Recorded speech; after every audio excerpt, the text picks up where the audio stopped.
اسلام آباد Rawalpindi metro bus service کے ملازمین کی جانب سے ہڑتال۔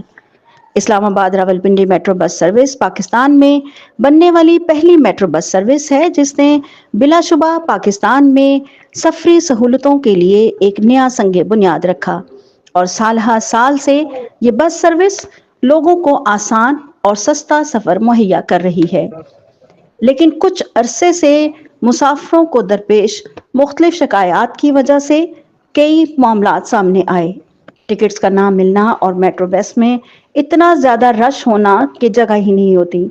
اس وقت میٹرو بس سروس کے ملازمین اپنے استحصال کے خلاف ہڑتال کیے ہوئے ہیں۔ ملازمین کا مطالبہ ہے کہ میٹرو بس انتظامیہ انہیں وقت پر تنخواہیں مہیا کرے اور ان کی انکریمنٹس بھی ان کو ادا کی جائیں اور میٹرو بس سروس کے ملازمین کے بنیادی حقوق کو بھی مد نظر رکھا جائے۔ رخشندہ تسنیم، اسٹاف رپورٹر، اسلام آباد پیام خیبر۔